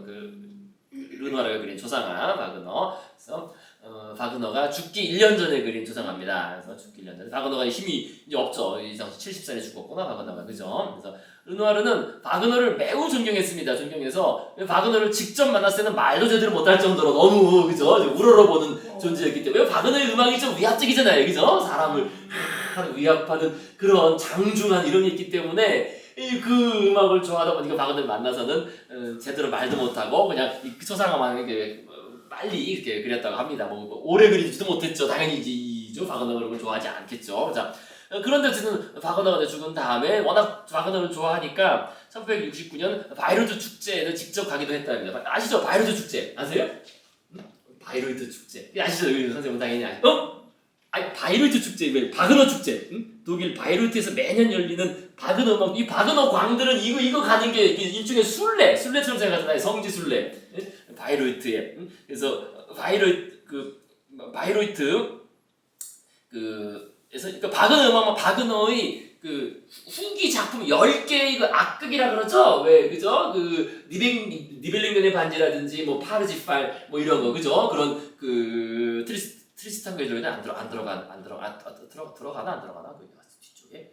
어쨌든 그죠? 파르지팔은 꼭 들어가고, 니벨링겐의 반지. 근데 니벨링겐의 반지 이런 거는 공연을 한 3, 4일 해야 돼요. 안 해야 돼요? 엄청 길, 파르지팔 이런 거 막 8시간 막 이렇게 돼요. 그 공연이 장난이 아니에요. 해보셨어요? 그래서 사실 공연도 아무나 못하죠. 그게 8시간씩 노래를. 연기와 그 정말 장난이 아니거든요. 그러니까 악극이라는 거죠. 악극. 말 그대로, 그죠? 그 중세 신화를 가지고 이렇게 만들어낸. 그래서 이별그레이 반지 그런 게 결국 그 반지의 제왕 그게 아니에요. 그죠? 그런 거를. 이게 사실 장난이 아닌 거예요. 그러니까 여기 쓴 것처럼 이 바이로트 축제에 가면은 한 4일 동안, 보통 4일 동안 공연만 해요. 공연만 4일 동안 아침 밥 먹고 공연하고 또 점심 먹고 또 계속 되는 거예요. 1막, 2막, 3막 이런 거, 그죠? 그런데 음악이 지루하죠. 사실 이게 바그너가 이 지루한 면이 있어요. 파르지팔 이런 거 보면 진짜 엄청 막 늘어지고 지루합니다. 스토리가 하여튼 복잡하고요. 스토리가 야 이게 뭐냐 해서 다 알아야 되고 엄청 복잡하거든요. 그래서 어쨌든 듣다가 보니까 이게 음악이 지루하다고 느껴서 4일 동안 공연 끝나기 전에 떠났다고 하는데요. 자, 그래서 이 바이로트 축제 이거는 물론 이것도 전성기가 20세기였습니다. 지금은 보니까 이제 이게 젊은 세대들은 이제 당연히 이게 하지 않고 20세기에 일본이나 이런 그 LP가 나오던 그런 시절에는 이게 가장 그 전성기를 맞아서 이 음악 축제 자체도 20세기 후반에 LP 시대 중에 바그너 숭배자들이 있어요. 꼭 바그너 그런 그저 있지 않아요? 바그너 숭배자들이, 그죠? 바그너 음악 좋아하는 그 낭만주의 후기 낭만주의 좋아하는. 그래서 그 히틀러도 제일 좋아했던 게 바그너 음악이고, 그죠? 히틀러도. 그래서 어떤 이렇게 르누아르도 바그너를 참 좋아해서 바그너 초상화도 남겼다. 이렇게 죽기 1년 전에 만나서 그렸다는 거. 자, 그 정도 얘기하시겠고요. 자, 그 다음에 우리가 이제 그 인문학 수업이긴 하니까요. 요거 잠깐 그래도 얘기를 안 할 수 없어. 한번 정리를 간단히 하고 넘어가시겠습니다. 과학적인 것부터 해가지고 간단히 뭐냐면은요. 우리가 여행이 뭐냐 한번 생각해 보세요. 우리 여행도 많이 다니시는데, 그죠? 여행. 뭐 여행 가면 뭐 무조건 좋은 거냐? 이제 꼭 그건 아니죠. 여행이 어떤 거에 따라서 다를 텐데요. 근데 여행에 대한 그 인문학적인 고찰을 잠깐 하고, 지금 르누아르가 지금 결국 여행을 이렇게 한 2, 3년 다니다 보니까 그 스타일과 생각에 큰 전환이 오고 그랬다는 건데, 그 여행은 우리에게 어떤 의미를 가질까? 요거를 먼저 과학적인 얘기부터 먼저 하시면은요, 그죠? 이거는 어쩔 수 없이 쓴 것처럼 신경계를 가진 동물의 숙명이에요. 왜냐면 동물 자체가 움직이는 거 여행한다는 거잖아요. 그죠? 그죠? 그죠? 식물하고는 다르죠. 식물은 그냥 거기 뿌리 내리면 거기 있는 건데, 동물은 움직인다는 자체가 여행을 여행이라는 게 숙명이에요, 숙명. 그래서 이제 우리 삶은 여행이라고 할 수 있습니다. 그러면 움직이면서 뭘 하는 거냐? 뭐 먹이 잡아먹는 거냐? 그거를 넘어서 움직이면서 신경계가 바뀌죠. 바뀝니다. 신경계가 바뀌는 걸 학습이라고 그러죠. 학습. 그죠? 신경계 자체가 바뀌어요. 신경계 물리적 구조가 바뀌거든요. 물리적 구조가. 그죠? 그래서 신경계는 결국 학습을 위해서 그 신경계 자체가 만들어진 것, 진화한 것이고, 그 신경계의 학습은 여행을 통해서, 움직임을 통해서 만들어진다. 그래서 우리가 세계 인식은 그죠? 여행에 시작된다라고 할 수 있습니다. 왜냐면 이건 동물의 숙명이에요. 동물은 움직이면서 인식하거든요. 움직이면서 세상 모든 것을 보면서 인식을 한다. 그렇기 때문에 여행에서 경험하는 모든 일들이 그 사람의 신경계를 바꿔 나간다라고 할 수 있습니다. 그러니까 당연히 그 사람이 어디로 여행하는지에 따라서 이 신경계가 달라지는 거예요. 자, 그래서 이제 과학적인 베이스 간단히 얘기했고요.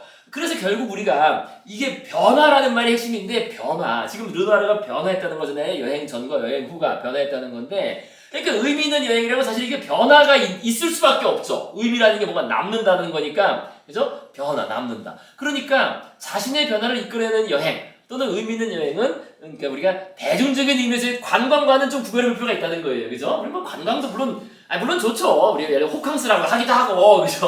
호텔로 가는 바캉스는 뭐 기분 전환과 휴식, 또 나름 가치도 있고, 또 모든 것이 정해져 있는 패키지 관광도 있잖아요. 그죠? 어디 그죠? 가시면은, 그죠? 뭡니까, 그죠? 이집트 때 다녔어요. 이집트, 그죠? 이집트, 그죠? 그때 그래도 그분하고 가셔서 완전 정해지지 않았죠. 그죠? 그래서 그건 좀 그러니까 그런 게 나름 다르잖아요. 근데 패키지라는 건 뭔지 알잖아요. 그죠? 어디 뭐 며칠 어디 뭐 몇 시간 잠깐 있다가 뭐 가고 이런 것도 뭐 나름 뭐 즐거운 경험이 되겠지만은 여행이라는 게 이 관광하고는 좀 다르다는 거예요. 그죠? 그러니까 이 여행 의미를 생각해 봤을 때 그럼 뭐냐? 결국 여행이라는 것은 이 변화를 이끌어내야 되는 건데 이끌어내는 게 의미 있는 여행이라고 할 수 있는 건데 그러니까 여기서 이제 중심 개념은 이 자기 중심성이에요. 자기 중심성. 그러니까 자기 성찰적 깨달음이라는 건데 아니 여행을 하는데 왜 자기를 깨닫냐? 여행하면 뭐 밖에 나가서 새로운 거 보고 뭐 즐기고 이런 거 좋은 거 아니냐? 아니 물론 뭐 그게 좋죠. 그리고 새로운 것도 즐기고 새로운 것도 보고 재밌는 것도 보고 다양한 것도 보고 좋긴 한데 근데 그거를 통해서 이제 이루어지는 게 결국 성찰이라는 거예요. 여기 쓴 것처럼. 그러니까 여행의 핵심적인 의의는 자기 중심에서 벗어나서 자신을 보다 객관해서 바라보게 된다는 것이다. 그게 왜 그러냐? 여기 제가 좀 전에 말씀드린 것처럼 그러니까 여행이란 내 것과는 다른 뭔가 새로운 것들을 배우는 것이잖아요. 보고 배우는 거, 학습하는 거거든요. 그런데 여기서 벌어지는 일은 뭐냐면은 그것들에 비추어서 자기 자신을 알아나가는 과정이라는 거예요. 그죠? 나랑 다른 거를 보면은 야, 저 신기하다라고 보지만은 그 다음에 어떻게 돼? 그 다음에는 깊이 있는 깨달음이라는 것은 야, 이 사람들 이걸 이렇게 하네? 하는 건 달리 말하면 나는 그럼 그동안 어떻게 했는지를 돌아본다는 거잖아요. 그럼 내가 하는 게 과연 진짜 그렇게 할 필요가 있는 거 아니야? 아닌가를 생각해 볼 수 있다는 거지. 그러니까 나와 다른 것에 비추어서 나를 발견한다는 거죠. 그죠? 저 새로운 것들을 배우고 학습하고 알아가는 것도 좋지만은 그거에 비추어서 우리가 깨닫지 못했던 거. 사실 이거 우리는 익숙하니까 원래 자기중심성이라는 게 익숙하다는 거거든요. 그죠? 우리한테 익숙한 거니까 그냥 우리 이러고 살았는데 이러고 사는 줄을 밖에 나가보니까 안다는 거잖아요. 자신이. 그죠? 생각하지 않던 거를 알게 된다는 거지. 그런 의미에서 성찰이라는 거예요. 그런 의미에서. 그죠? 그래서 여기 쓴 것처럼 여행 이후에 나 자신에 대해 돌아보는 계기가 되었다고 하는 보고가 이게 많잖아요. 그게 그런 거지. 가가지고 새로운 거를 봤지만은 그 속에서 내가 그동안 어떻게 살아왔는지가 이제 오히려 보이는 거죠. 그거에 대해서, 그거에 비추어서, 그죠? 그거에 반해서 나 자신의 모습을 발견할 수 있게 된다는 겁니다. 그 다음에 요것은 단순히 간접적인 경험하고는 달라요. 여행을 통해 몸이 직접 움직이면은 이 오감으로 느끼기 때문에 그 간접적인 경험, 책으로 보는 것보다는 그 깨달음과 깊이가 이게 다르겠죠. 그죠? 실제로 신경계 자체가 바뀌는 자체가 달라서 그래요. 책으로 단순히 보는 거는 많이 안 바뀌는데 움직여서 보게 되면은 신경계가 큰 감정 경험과 같이 해서 큰 변화가 오기 때문에 깨달음이 크겠습니다. 자, 그래서 일단 이렇게 우리가 인문학적으로는 큰 틀에서 정리해 볼 수 있어요. 여행의 의미를 자기중심성 개념, 그죠? 자기중심성에서 벗어날 수 있는 계기가 된다. 그죠? 단순히 그러니까 새로운 거를 보는 걸 떠나서 새로운 곳에 비추어서 나와 다른 것에 비추어서 나를 알아가는 그런 과정이겠다라는 겁니다. 자, 그래서 결국 그래서 이런 말이 있어요. 그러니까 여행을 통해 아무것도 얻지 못한 사람이 있었다. 여행 뭐 그 별거 없어 뭐 그냥 뭐 이래 라는 말을 소크라테스는 아마도 그는 자기 자신을 짊어지고 갔다 온 모양일세. 그러니까 자기 중심을 깨지 못한 거죠, 그죠? 그냥 그냥 뭐 쟤들 저러네 끝 이러면 이제 없는 거지. 아 쟤들 저러는데 그럼 나는 그거에 비추어서 나를 깨달을 수 있게 된다는 겁니다. 그래서 나를 벗어날 수 있는 여기 쓴 것처럼 자기 중심에서 벗어나서 자신을 이제 보다 객관해서 바라볼 수 있게 된다는 이런 의미가 되겠습니다. 그래서 이 정도도 왜 여행 가는 자녀들 있으면 한마디 해주면 엄마 아빠가 좀 우러러 보이겠죠. 그냥 야 가서 몸 조심해라 얘기하는 게 아니라 그죠? 야 가서 새로운 거 보고 놀지만 말고 그죠? 자신을 뭔가 그걸 보다 보면은 내가 어떤지 아주 그 깨닫게 되는 면이 있어요. 내가 평소에 생각하지 못했던 거 그죠? 다른 거 보고 야 나는 이랬었네라고 알 수 있는 그런 계기가 되면은 아주 바람직하지 않을까. 그런 인문학적인 고찰이 되겠습니다. 자, 그래서 결국 이제 르누아르도 그렇다네요. 르누아르도 그래서 좀 전에 말씀드린 것처럼 르누아르도 그렇게 이제 돌아다니다 보니까 야, 내가 그동안 이렇게 그려왔는데 이게 과연 맞는 거냐라는 생각을 하는 거죠. 이게 그죠? 자신 르누아르는 왜 그때 말씀드린 것처럼 그런 생각이 없다 그랬잖아요. 르누아르는 그냥 누가 하면은 그냥 그 스타일 좋아 보이네 그냥 따라하고 대가들이 이렇게 쓰니까 이렇게 따라하고 뭐 자신이 뭐 확고한 뭐 하나를 만들어야 되겠다는 생각이 별로 없었는데 그죠? 그런데 이제는 돌이켜보는 거죠. 야, 내가 이렇게 해왔네. 근데 이게 지금 이렇게 해가지고는 과연 내 작품이 역사에 남을까? 이걸 생각한 거예요. 그러니까 지금 뭐 팔리고 이렇게 하는데 과연 이제 나이도 이제 40쯤 됐으니까요. 그죠? 내가 그려왔던 것들 이렇게 해서는 내 이름이 역사에 남을 것인가? 내가 과연 그 대가들의 전통을 잇는 사람으로 한 명으로 인정받을 것이냐? 그 고민을 하게 된 겁니다. 이제 자신의 스타일을 비춰본 거죠. 그 라파엘로의 그림이나 이런 거죠. 베네치아 작가들의 그림이나 이런 데 가서 보고서. 그죠? 직접 가서, 옛날에는 이게 직접 가서 봐야 된다 했잖아요. 그래서 그런 그림들을, 그죠? 이게 좀 이런 인쇄 매체가 없으니까 직접 가서 보고서, 야, 이게 그냥 말로만 듣고 루브르에서 보는 거랑 또 다르잖아요. 그죠? 루브르에서 보는 거랑은.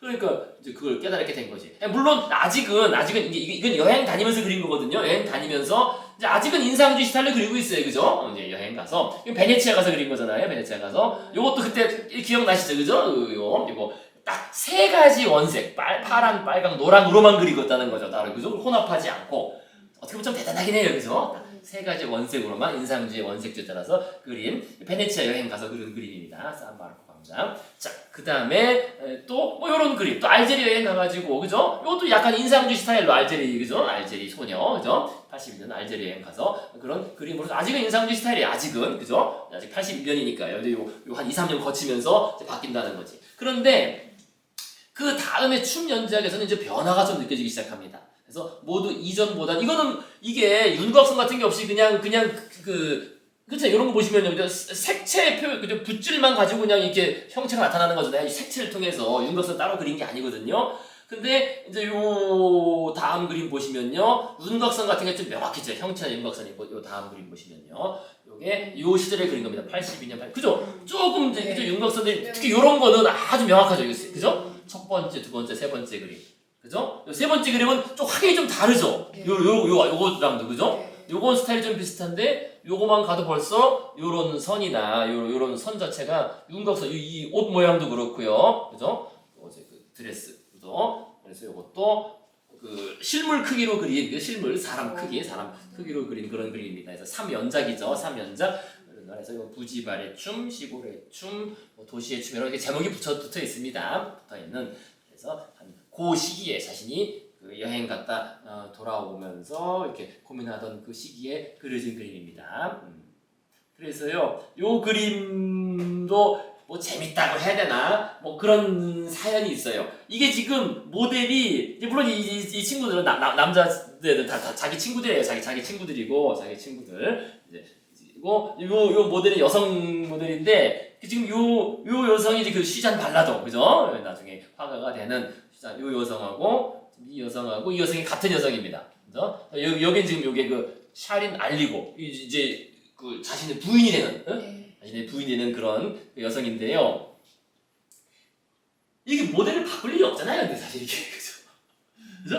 아니 모델을 굳이 이 모델을 왜 바뀌어? 그래서 그냥 이 여성 모델 그냥 그죠? 그래서 원래는 이 그 시장 발라동을 이렇게 그리고 이렇게 연작으로 이렇게 딱 세 번째 그리고 두 번째 그림 그렸는데 이제 자기 이제 애인, 새로 애인이 된 이 알림샤리고, 이제 사실 어린 애잖아. 이때 이제 뭐 21살, 2살, 1살, 2살? 그죠? 이 더 어려. 더 어린데, 이 여성은 더 어린.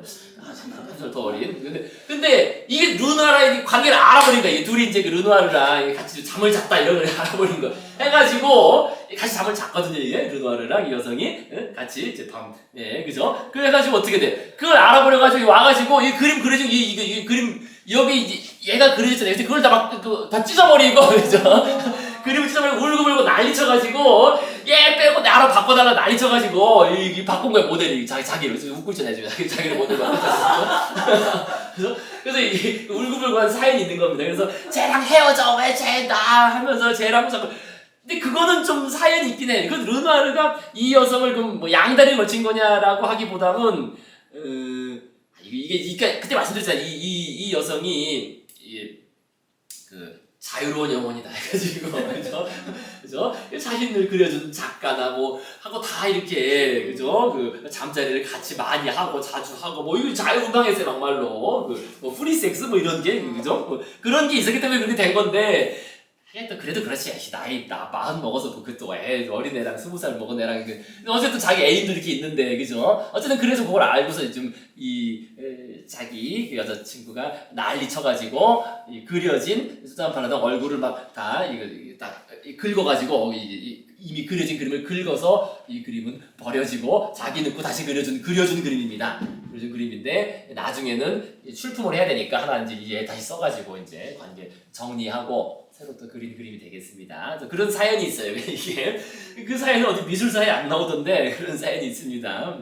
그래서 모델이 교체된 왜 모델이 바뀌었냐, 그죠? 굳이 그런 여성들 간의 그런 다툼이.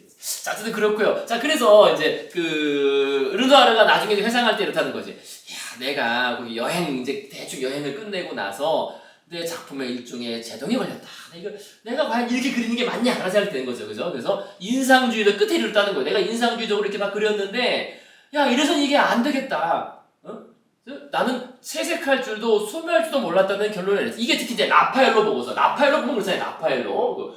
그죠? 로마 가서 라파엘로 다 보면, 야, 나는 이거 그리는 게 아니네. 그죠? 색칠도 못하고 이것도 아무것도 아니네. 인상주의가 안 되겠다라고 한 거야 이게. 그래서 치묘도 정말 많았던 것 같아요. 그래서 어떻게 돼요? 그는 많은 그림들을 없애버렸고 자신에게 부족하다고 생각했던 장인. 이 장인은 벌써 옛날 거잖아요. 옛날이죠? 라파엘로나 그죠? 그때의 그 정신을 얻고자 단호한 결심을 했다. 그래서 훈련의 수단으로 결국 선이죠, 선. 그죠? 아무래도 라파엘로도 고전주의 전통은 이 선이 중요하잖아요, 선. 그죠? 선을 지향하면서 그는 색을 대가로 형태를 단순화하는 데 적응했다. 그래서 이 형태의 단순화는 이것도 세잔의 영향을 받아요. 세잔. 그 이따 얘기하도록 하시고요. 그래서 때로는 튼튼하고 또 때로는 우아한 선을 찾아서 그는 엄격한 윤곽, 그죠? 선, 윤곽. 그런 것 속에 숨쉬는 형태에 사로잡혔다. 그런데 그렇게 되고 나면 어떻게 돼요? 형태에서 잡히면 그 경직성과 건조함. 그래서 메마르다는 게 이런 표현이 있어요. 그러니까 그 전까지는 풍성하고 막 화려하고 그래서 풍요로웠는데 이제는 그림들이 좀 말라가요. 그림 자체도 말라요. 그림 자체도 마르고 작품도 많이 생산을 못하고 그래서 많이 벗어나지 못했다는 거예요. 어쨌든 르누아르는 박물관에서 과거의 대가들의 작품으로 다시 돌아가서 그죠? 옛날 대가들 따라해야겠다. 왜냐하면은 그래야 내가 이름이 남지 않겠느냐. 그래서 요거를 어떻게 표현하실 수 있냐면은요. 제가 어디다 썼지? 약간 제가 뒤에다 써놨는데 뒤에다 썼지? 어디다 써놨더라? 어디다 써놨는데 어디다가 한참 뒤로 가나 이렇게.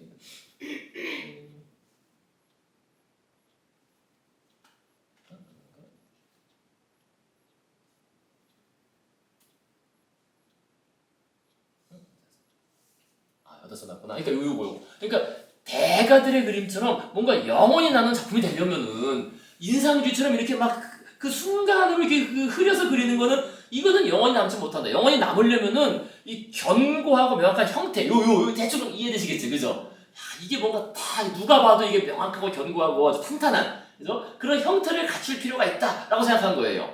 이제 왜 이제 됐는지 이해하시겠지, 그죠? 자신이 전통을 잇는 화가로서 뭔가 남으려면은 결국 이 형태가 견고해야 된다. 근데 인상주의는 그런 게 없잖아요. 그죠? 형태가 다 흐트러져 있고 형태를 알아보기도 어렵잖아요. 그러니까 인상주의가 이제 끝나는 거지. 인상주의 끝나고 견고하고 명확한 형태. 왜? 요것 때문에. 요게 기본적인 동기입니다. 뭔가 자신도 전통에 남는 그런 화가가 되고 싶었던 거죠. 그래서 앞으로 다시 돌아가시면요. 자, 그래서 이제 그런 식의 선과 과거 대가들을 모범으로 삼고 그래서 이렇게 이제 선적인 표현들이 좀 나오는 거예요. 선이 윤곽선이 확실히 살아났죠. 그죠? 다르죠. 그 전 그림들하고 좀씩 달라지고요. 그래서 그래서 르누아르는 이 무렵부터 한층 조심스럽고 세심하게 그림을 그리기 시작했으며 그러니까 색채도 차분해졌어요. 그죠? 바로 요것만 봐도 벌써 알 수 있으시죠. 그죠? 색채가 이렇게 화려하지 않고 좀 차분하죠. 좀 그죠? 이전 것보다 그죠? 그 이전 거 같은 경우도 색채가 화려하잖아요. 아까 그런 그림은 이거 그죠?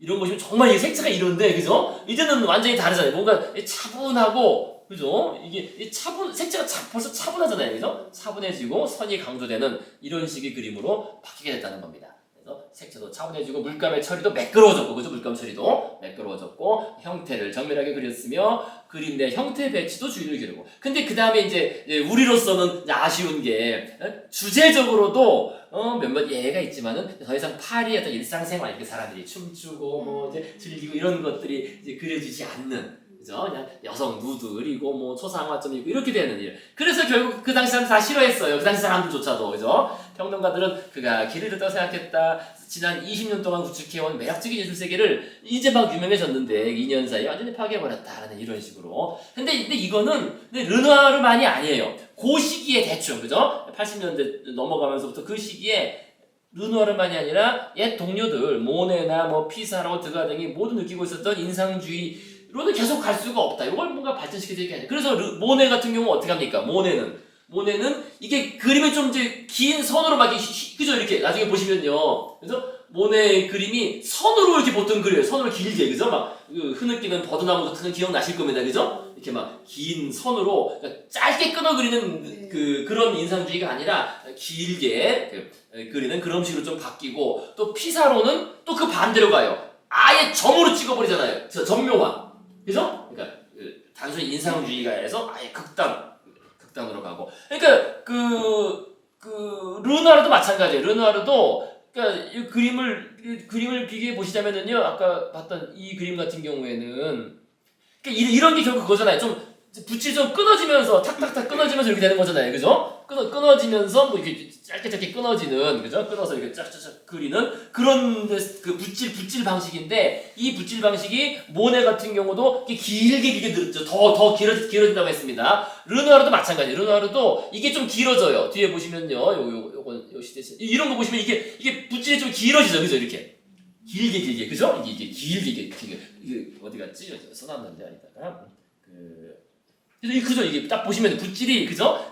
이건 후기로 넘어가면 완전 후기로 넘어갔는데 후기로 넘어가서는 그렇잖아요, 그죠? 끊어지는 게 아니라 그죠? 중간에 이렇게 잘게 탁탁탁 끊으면서 파다다닥 그 빛의 어떤 그 번짐인 게 아니라 빛이 번지긴 번지는데 쭉쭉 길어지잖아요, 그래서 길어지는. 그래서 그런 면에서 이것도 모네랑 좀 약간 비슷한 성향으로 같다고 보시면 돼요. 그래서 어디서 나지 이렇게 또 여기 그죠? 그러니까 흘러내리는 듯한 곡선, 그죠? 이게 이제 요때부터 또 바뀌는 거거든요. 한 번 또 바뀌는데 그렇잖아요. 이 배경도 그렇고 뭔가 흘러내리는 듯한 그런 색채의 선과 그 곡선들, 그죠? 이렇게 흘러내리는 듯한, 그죠? 그러니까 아까 봤던 인상주의랑은 다르잖아요. 인상주의적으로는 상당히 끊어서 져야 되는데 그렇지 않은 스타일로 이제 또 바뀌게 됩니다. 그 다음에 또요. 자, 그래서 좀 전에 보셨던 것처럼 요거는 뭐 꼭 르누아르만이 아니라 인상주의를 하던 인상주의 그 동료들이 모두 다 느끼는 어떤 변화의 어떤 그런 방향이 되겠습니다. 하지만 어쨌든 그 사람들은 이제 별로 안 좋아했던 거예요. 이렇게 르누아르가 아름답고 매력적인 그림을 그리다가 이 그림이 이상해지는 거죠. 그래서 이 시기에 근데 이 시기에 하필 또 이게 르누아르의 작품, 르누아르가 인상주의가 이때부터 이제 막 알려져가지고 이제 팔리기 시작하던 그런 때였어요.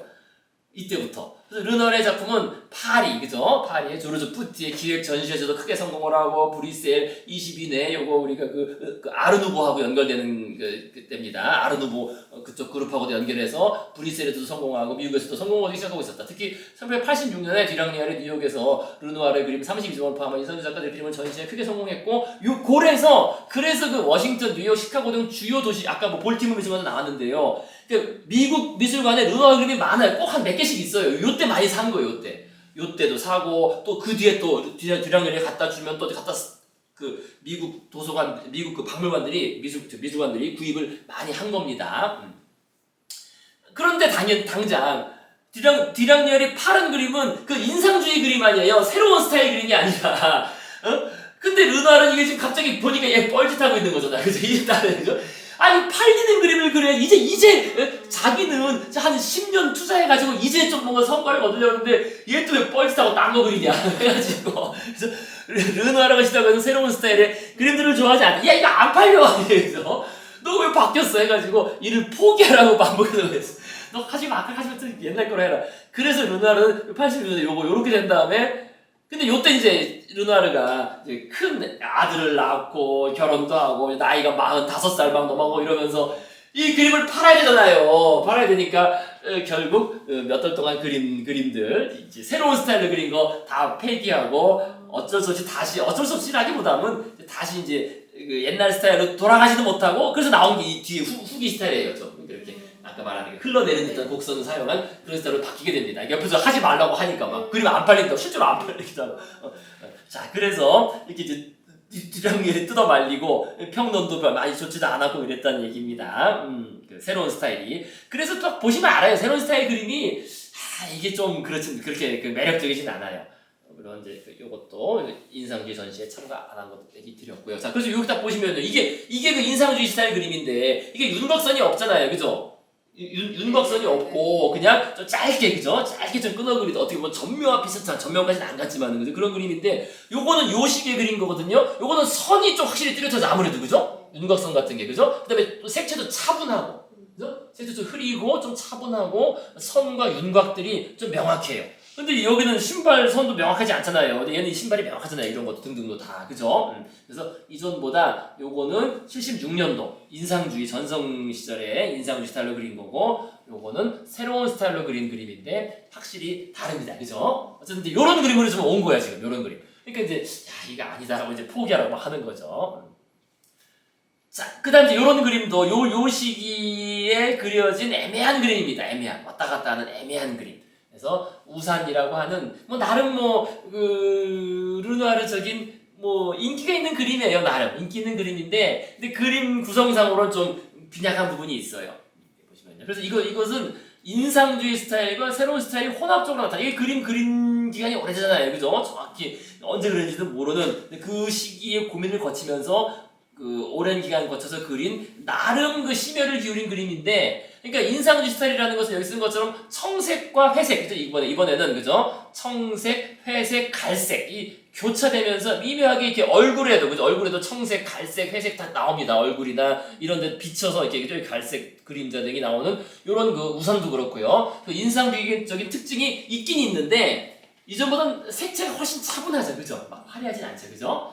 훨씬 차분한 색채에 더해서 선의 표현 특히 우산살 때문에 그런가 더 이 선적인 요소가 많아요. 그죠? 많은데 근데 그림이 평론적으로 봤을 때는 이게 실패라고 볼 수 있어요. 그러니까 인상주의적 관점에서는. 왜냐면 여기서 좀 포착하려고 했던 게 사실 이거거든요. 빗방울이 막 떨어지기 시작하는 그 순간의 장면. 여기 지금 요 뒤쪽에 여성은 우산을 지금 막 펼치려고 하늘 보면서 비가 막 떨어지기 시작하는 거죠. 우산 펼치려고 하는. 그러니까 그 순간에 사람들이 막 그래서 우산 펼치고 이렇게 지금 이 여성은 지금 뭐냐면은요. 이게 지금 우산을 배달 가는 거예요. 우산 배달. 이때 이런 게 있었나 봐요. 우산 배달. 우산 가게에서 이것도 잘 안 보이죠. 그죠? 우산을 배달 가는 그런 여성인데요. 이게 물론 모델입니다. 이 여성하고 이 아이하고 이 여성은 모델인데 그러니까 그 순간의 장면을 포착하려고 했는데 전체적으로 다소 인위적이고 정적입니다. 좀 정적이죠. 동적이지가 않아요.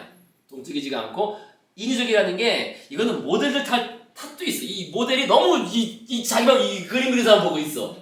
이 둘이 그죠? 이 여성과 이 아이가 그림 그리는 사람만 보고 있고 좀 그래서 좀 인위적인 느낌이 강합니다. 그죠? 좀 인위적이고 아마 이게 시대를 오랫동안 그려서 그랬을 것 같아요. 아마 그래서 그 그러니까 또 우리 르누아르 그림에서 항상 나타났던 게 뭡니까? 그 따뜻함이라는 게 사람들의 상호작용이거든. 상호작용. 블랭드나 할렌드라든지 약간 그죠?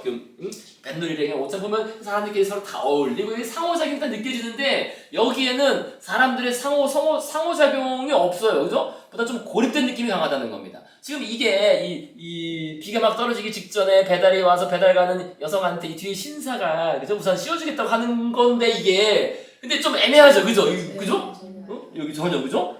우선 배달을 가는 여성과 뒤에서 우선을 받쳐주려고 하는 신사가 전혀 이제 상호작용 같은 게 느껴지지 않는. 그다음에 이 아이도 그러고 아이도 그죠? 아이도 지금 이게 무슨 이 사람들하고 관계가 없는 거예요 지금. 그 화가만 보고 있는 거고 그죠?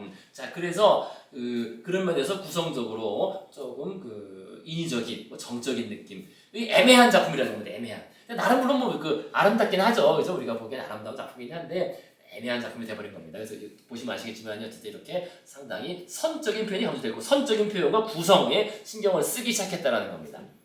자, 그 다음에 이제 한 가지 오늘 요 얘기만 하시면 우리 그 다음에 이제 문제 얼굴 문제 얼굴. 아니 저도 이거 실수를 했는데 그죠? 저도 했는데 이게 왜냐면 이게 얼굴이 다 똑같다는 거예요, 그죠? 근데 이제 더 똑같아졌어 근데 이게 오히려.